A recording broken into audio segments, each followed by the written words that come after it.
Little Gidding. Midwinter spring is its own season, sempiternal though sodden toward sundown, suspended in time between pole and tropic. When the short day is brightest with frost and fire, the brief sun flames the ice on pond and ditches. In windless cold that is the heart's heat, reflecting in a watery mirror a glare that is blindness in the early afternoon, and glow more intense than blaze of branch or brazier stirs the dumb spirit. No wind, but Pentecostal fire in the dark time of the year. Between melting and freezing the soul's sap quivers. There is no earth smell or smell of living thing. This is the springtime, but not in time's covenant. Now the hedgerow is blanched for an hour with transitory blossom of snow, a bloom more sudden than that of summer, neither budding nor fading, not in the scheme of generation. Where is the summer, the unimaginable zero summer?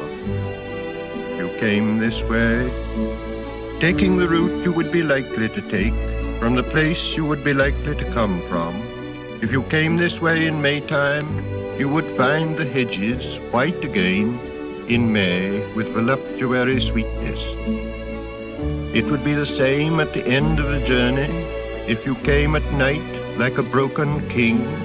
If you came by day not knowing what you came for, it would be the same when you leave the rough road and turn behind the pigsty to the dull facade and the tombstone. And what you thought you came for is only a shell, a husk of meaning, from which the purpose breaks only when it is fulfilled, if at all. Either you had no purpose, or the purpose is beyond the end you figured and is altered in fulfillment. You came this way, taking any route, starting from anywhere, at any time or at any season, it would always be the same. You would have to put off sense and notion. You are not here to verify, instruct yourself, or inform curiosity or carry a report. You are here to kneel where prayer has been valid.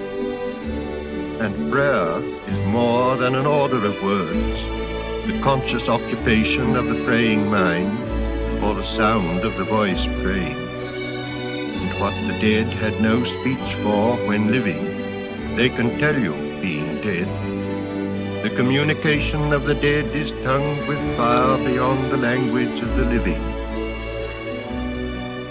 Ash on an old man's sleeve is all the ash the burnt roses leave.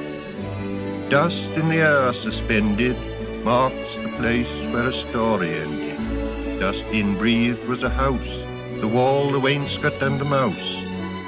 The death of hope and despair, this is the death of air.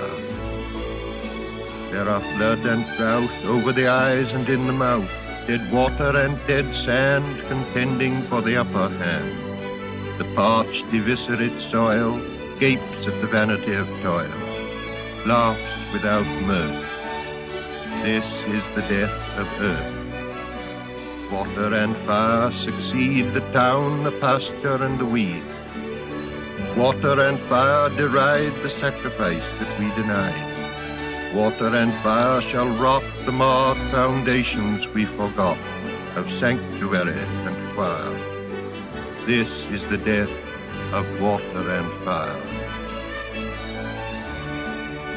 The dove descending breaks the air with flame of incandescent terror, of which the tongues declare the one discharge from sin and error. The only hope or else despair lies in the choice of fire or power, to be redeemed from fire by fire.